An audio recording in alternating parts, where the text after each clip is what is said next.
So this happened when I was in the 7th grade, a 12-year-old. At the time, it was just my mum, my brother and I, living in a rental in a rundown low-income area. We moved in during the summer before the school year started, and were welcomed by our next-door neighbours, which wasn't too uncommon, but not super common at the same time for that area in Oregon. My mum worked 8 a.m. to 5 p.m. every day, so my little brother and I would ride the bus home every day from school. My cousin would also sometimes ride back to my house with us, and her parents would pick her up later. This is important. One day when I came home, I noticed our only small laptop we owned was gone off the counter. At the time, I figured my mum had moved it, but later, when my mum came home, we determined that it was missing, and in fact that a lot of other things were missing too, like my iPod and wallet, and my mum's safe with a handgun in it, and lots of family valuables. We called the cops and reported a robbery, and they came to investigate. They determined that the person probably slid through the doggy door leading into the garage and then entered the house through our unlocked garage door. The cops stayed in their cars on the curb all night and said that they would stay on watch for our house, more than normal. I must admit that I was terrified all night, and my brother and I slept in my mum's room. The next day, we locked all of our doors. It was Wednesday and was a random half day at my school, so I rode the bus home around noon, and my cousin came with, while my brother went to a friend's house for the afternoon to hang out. I used the key under the mat that my mum leaves for me, and my cousin and I hung out for about an hour or two until her mum came to pick her up. After she left, I hear the doorknob of the closet right next to the front door slowly open, and out comes this, what looks like a 35-year-old man that I recognized as our next-door neighbor. He seemed to be constantly shaking, intense eyes, had a really unhealthy look to him because of his extremely sunken-in face. Terrified, I'm in the living room just standing there, looking at him, and then he looks at me with surprise on his face. I think that he thought that everyone must have left when my cousin did, until his face changed to an amused smirk when I believe that he realized that I was alone in the house. He then begins walking towards me while I just stand there shocked and not sure what the hell to do.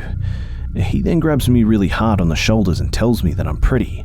He then begins to pull me into him to, I think, lick me. I don't know, he seemed crazy and excitable with his intense eyes. I instinctively jump and buckle my knees to allow my full weight to be the force that rips me from his grip and fall onto my butt. He then bends down for me when I heel kick him in the nuts as hard as I can. A note, I played soccer at the time and practiced wrestling with older neighbor kids a lot. He then yells and falls to his knees, cupping himself. I use that time to run past him to my front door. I open it and I run to a house of a kid that I rode the bus with about 6 houses down. He and his mum were there and she called the cops and my mum while I waited. The cops got to the house and obviously he wasn't there anymore, but he managed to steal a few more small valuables before he left. I gave my testimony that it was our next door neighbor, and he was later caught that same day selling some of our stuff at the pawn shop in town. He ended up being a crystal meth addict, stealing our stuff to sell and pay for his addiction. He was super weak from all the drug abuse, which is probably why I was able to get away from him. He also was apparently somewhat high, which he claimed heightened him sexually, which is why he spontaneously decided to attack me, being that I was alone. Also, while he looked like he was in his mid-30s, he was only 26. The creepy part of all of this was that he had apparently watched us for a few months, learning our schedules for when we left and got home. He took the time to take the key from under the front door mat while we were gone, got a copy, and then put the original back under the mat for my brother and I to use when we got home. The cops were pretty surprised that he was smart enough to do that, as he seemed to be mostly dim-witted with everything else due to the drug abuse. Either way, I testified against his physical attack, and he got a few decades of jail time, being that he was already on parole for drugs. After this, I was honestly terrified, and I slept in my mum's room for the next year.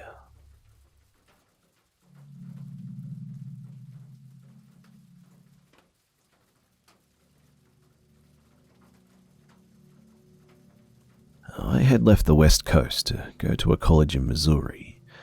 In my second year, I started dating a guy who was in the police academy. When he graduated, he ended up being a guard for the South Center Correctional Prison. He was older than me by almost 10 years, and early on, I saw red flags which I sadly ignored. Red flags like how he got a 16-year-old pregnant the previous year and had a son that he never wanted me to meet, and another flag when he started bar fights if I talked to any other guys. Before I went home for Thanksgiving, he bought me a golden lab puppy who I named Roxy. He kept the dog while I flew home. My parents and I decided that I was going to move back to California and finish college there because the small Midwest was not my scene at all. Too many of my sorority sisters didn't care about getting an education. Rather, they would start dating a guy and lie to them about being on the pill in hopes to trap them into marriage when they got pregnant. Anyway, when I told my boyfriend that I would be returning home after the end of the year, he went ballistic. I mean, crazy. He would call me non-stop, yelling, then crying, and then threatening me. He even threatened if I didn't come home that he'd kill the puppy.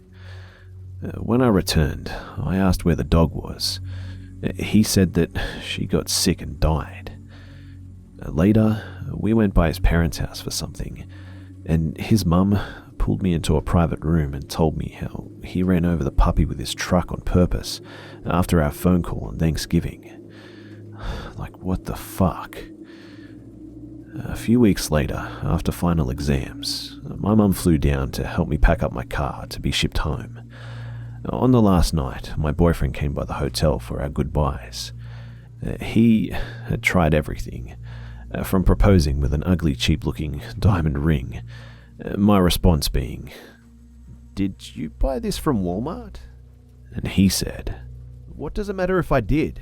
It wasn't for you anyways," as he threw it into the back seat. I was firm in saying that we could try long distance, but I was moving home and done with Missouri. Then he locked the doors to the truck, grabbed my purse and put it on his side of the driver's seat, and proceeded to drive off with me in the car. His home was a 2-hour drive from the hotel in a small trailer park down near Roller. I pleaded and begged, and my phone was blowing up, probably my mum, and I said that she would call the cops. "And tell them what? She doesn't have my plates or know where I live. Plus, I am a cop." When we got to his trailer, he locked up my purse in his gun room.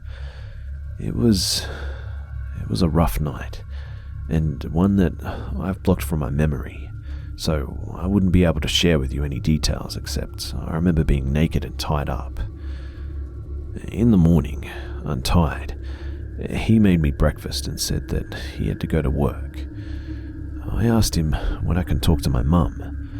I even tried playing the game where I needed to call my mum and tell her the good news that I'd be staying here with him. But he just smiled with this creepy small lip smile. He said that he would discuss it later and that I wasn't going anywhere. When he left, I quickly got dressed and tried the door. It was locked from the outside. He had put a fucking padlock on both doors to the trailer. There was no one around for miles, except for his aunt, who also had a trailer on the property. I broke the kitchen window and climbed out, and I ran to a trailer and pounded on the door. I didn't know her well, other than an occasional wave, but I said to her, "Listen, I'm Kevin's girlfriend. I need to use your phone. It's an emergency." I pushed myself in her door because she was going to let me in, whether she wanted to or not. I called my dad at home because I couldn't remember my mum's cell phone number and told him that I was okay. Instead of concerns from my parents, though, I got yelled at that I would miss my plane and made my mother upset that I disappeared to go off with my boyfriend. My parents didn't quite understand the situation I had just gone through. I tried explaining again, but I was too scared. Kevin could come back any second. I asked his aunt to call his mother, and she hesitated and then called her saying, Hey, there's a strange girl here who needs to talk to you. I explained the situation and that my purse was locked inside. She said to hang tight and keep the drapes shut. The aunt was an old lady and not much of a talker except for the occasional remarks about her Kevin being an angel. When his mother finally arrived, she had my purse. I didn't ask how.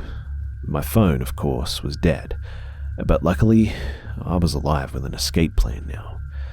His mum drove me the 2 hours back to the hotel, and she didn't say much.